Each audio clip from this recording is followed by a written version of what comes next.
Assalamualaikum warahmatullahi wabarakatuh. Perkenalkan, nama saya Relvan Aldi Saputra dengan NIM 25111011121 dari Prodi Pendidikan Agama Islam semester 1. Baik, di sini saya akan menjawab pertanyaan dari soal ujian akhir semester pada mata kuliah Filsafat Umum. Baik, langsung saja. Di sini jawaban untuk nomor 1 itu adalah: berpikir adalah aktivitas dasar yang dilakukan setiap manusia dalam kehidupan sehari-hari, seperti manusia dalam mengambil keputusan, memecahkan masalah sederhana, atau mengingat sesuatu. Namun tidak semua bentuk berpikir dapat disebut berfilsafat. Hal ini karena berfilsafat merupakan bentuk berpikir yang lebih khusus, yaitu berpikir secara kritis, mendalam, sistematis, dan reflektif mengenai persoalan-persoalan mendasar dalam kehidupan seperti hakikat manusia, kebenaran, moralitas, dan realitas.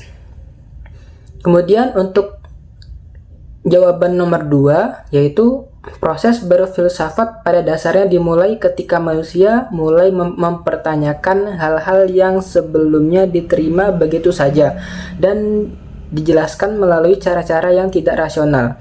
Untuk yang A itu tentang dongeng dan tahayul. Dongeng dan tahayul dapat melahirkan ilmu pengetahuan pada zaman kuno.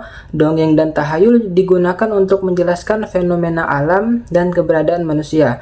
Ketika manusia mulai tidak puas dengan jawaban mistis ini dan mencari penjelasan yang lebih masuk akal dan dapat dibuktikan dengan akal sehat, disitulah pemikiran ilmiah dan filsafat sebagai induknya mulai berkembang. Manusia mulai menggunakan logika dan pengamatan untuk menemukan kebenaran yang rasional. Kemudian yang B, itu ada tentang keindahan alam semesta. Keindahan alam semesta di malam hari menimbulkan keingintahuan manusia untuk mencari kebenaran.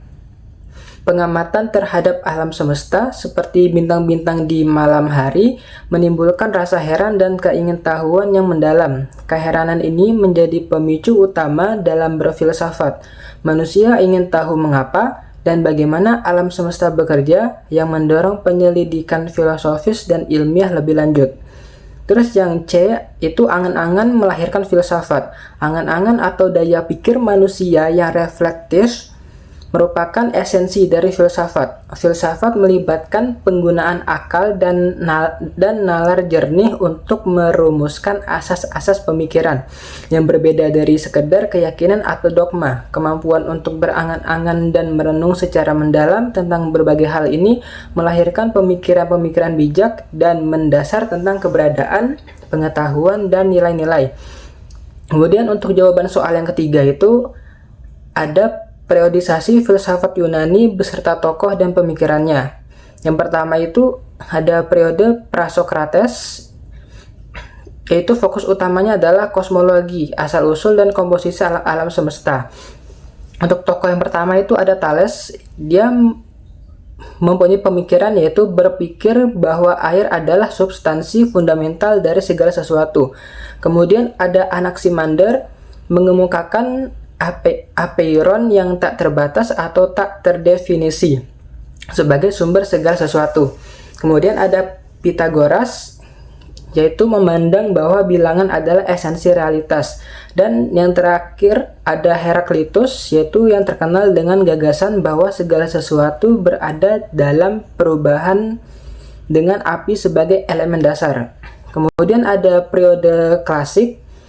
Yang pertama tokohnya ada Socrates. Dia mempunyai pemikiran mengembangkan metode dialektika, yaitu metode tanya jawab untuk mencari kebenaran dan menekankan pentingnya pengetahuan diri. Ia tidak meninggalkan karya tulis, pemikirannya disampaikan melalui muridnya. Kemudian ada Plato. Plato itu murid Socrates yang terkenal dengan teori bentuk di mana dunia fisik hanyalah bayangan dari realitas yang lebih tinggi dan abadi. Ia juga menulis tentang negara ideal dalam republik. Terus juga ada Aristoteles, yaitu murid dari Plato, memberikan kontribusi besar pada logika, fisika, biologi, etika, dan politik. Ia menolak teori bentuk Plato dan menekankan pengamatan empiris serta penalaran logis, sering dianggap sebagai peletak dasar filsafat ilmu. Kemudian selanjutnya ada periode Helenistik dan Romawi. Filsafat lebih bersifat etis dan praktis, mencakup aliran Stoicisme, Epikureanisme, dan skeptisisme.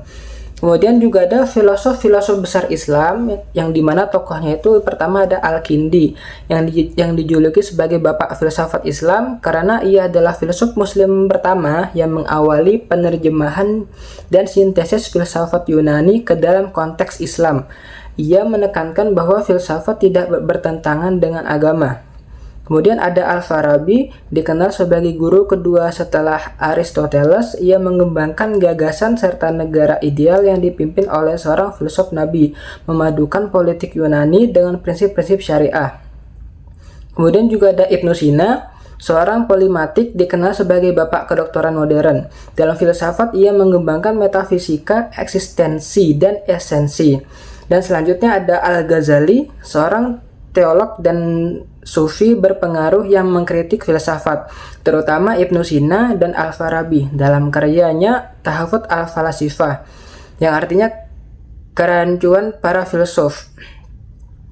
Kemudian juga ada Ibnu Rushd, yaitu menjawab kritik Al-Ghazali dalam Tahafut al-Tahafut dan membela filsafat. Ia menekankan bahwa tidak ada pertentangan antara filsafat dan agama, yaitu wahyu, karena keduanya sama-sama jalan menuju kebenaran. Karyanya sangat berpengaruh dalam pemikiran Eropa abad pertengahan. Kemudian yang C itu pentingnya ilmu berdasarkan Al-Quran, yaitu pertama perintah membaca Iqra. Wahyu pertama yang diturunkan adalah perintah bacalah. Pada Quran surah Al-Alaq ayat 1-5 yang menjadi dasar fundamental akan pentingnya literasi dan pencarian ilmu. Kemudian juga ada derajat orang berilmu, yaitu Allah mengangkat derajat orang-orang yang beriman dan berilmu pengetahuan dalam Quran surah Al-Mujadalah ayat 11. Kemudian ada lagi tanda-tanda kebesaran Allah. Al-Quran berulang kali memerintahkan manusia untuk merenungkan alam semesta, penciptaan langit dan bumi, serta fenomena alam dalam Quran surah Al-Imran ayat 190-191 dan Quran surah Yunus ayat 5-6 untuk menemukan tanda-tanda kebesaran Allah. Kemudian yang D, konsep sekularisme barat dan konsep filsafat Islam. Konsep sekularisme barat yaitu pada dasarnya adalah pemisahan antara agama dan institusi negara atau ruang publik. Konsep ini muncul dari sejarah konflik agama di Eropa dan abad pencerahan yang menekankan rasionalitas otonom. Dalam sekularisme, pengetahuan dan moralitas didasarkan pada nalar manusia secara independen dan otoritas agama dan wahyu. Tujuannya adalah menciptakan ruang netral di mana semua warga negara tanpa memandang afiliasi agama dapat hidup bersama di bawah hukum sipil yang sama. Kemudian konsep filsafat Islam yaitu menolak pemisahan total antara agama dan ilmu. Meskipun mengapresiasi dan mengadopsi metode rasional Yunani, filsafat Islam berusaha mengintegrasikan akal dengan wahyu. Ilmu dipandang sebagai bagian dari ibadah dan cara untuk lebih mengenal pencipta, yaitu kepada Allah. Tidak ada dikotomi tajam antara ilmu agama dan umum. Keduanya saling melengkapi dan menguatkan keimanan. Kebenaran tertinggi mencakup dimensi rasional dan spiritual, di mana wahyu berfungsi sebagai panduan utama dalam pencarian kebenaran dan etika. Kemudian jawaban untuk soal nomor 4 itu tentang penyelidikan filsafat menurut objeknya. Yang pertama itu ada objek material atau objek umum. Ini merujuk pada seluruh lapangan atau bahan yang menjadi fokus penyelidikan filsafat. Objek material filsafat mencakup segala sesuatu yang dapat dipikirkan, baik yang bersifat fisik maupun non-fisik. Objek ini bersifat universal dan bisa juga menjadi objek kajian ilmu pengetahuan lain. Misalnya, manusia adalah objek material untuk biologi, psikologi, dan sosiologi, dan juga filsafat. Kemudian yang kedua ada objek formal atau sudut pandang khas. Ini adalah sudut pandang unik yang digunakan filsafat untuk menelaah objek materialnya. Filsafat mengkaji objek materialnya secara radikal atau mendalam, menyeluruh, dan spekulatif untuk mencapai hakikat atau esensi terdalam dari objek tersebut yang membedakannya dari ilmu lain yang mungkin hanya mengkaji aspek tertentu. Contohnya, ilmu hukum mempelajari perilaku manusia dari sudut pandang peraturan perundang-undangan. Filsafat hukum mengkaji hakikat terdalam dari hukum itu sendiri, seperti keadilan atau etika. Kemudian juga ada pembagian cabang-cabang filsafat berdasarkan objeknya. Yang pertama itu metafisika atau ontologi, yang dimana objek kajiannya adalah realitas dan keberadaan dalam arti yang seluas-luasnya. Segala yang ada. Pertanyaan yang diajukan meliputi apa hakikat realitas ini, apa itu eksistensi. Terus yang kedua ada epistemologi atau pengetahuan, yang dimana objek kajiannya adalah hakikat, sumber, metode, dan validitas pengetahuan. Pertanyaan yang diajukan meliputi bagaimana cara kita mengetahui sesuatu, apa itu kebenaran. Kemudian yang ketiga ada aksiologi atau nilai. Objek kajiannya adalah nilai-nilai atau norma-norma yang berkaitan dengan etika, moralitas, dan estetika atau keindahan. Cabang-cabangnya meliputi tentang etika, mempelajari nilai moral, benar dan salah, baik dan buruk dari tindakan manusia. Kalau estetika itu mempelajari nilai keindahan dan seni. Terus jawaban untuk soal nomor 5, yaitu filsafat berperan membentuk kerangka berpikir sebelum bertindak dengan membekali individu untuk berpikir radikal, universal, konseptual, sistematis, dan koheren.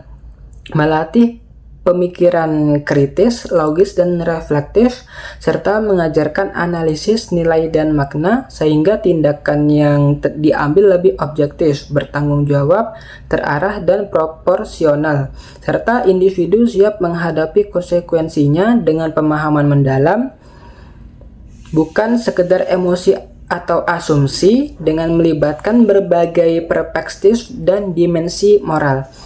Mungkin cukup sekian untuk jawaban dari soal UAS pada mata kuliah Filsafat Umum. Kurang lebihnya mohon maaf. Wassalamualaikum warahmatullahi wabarakatuh.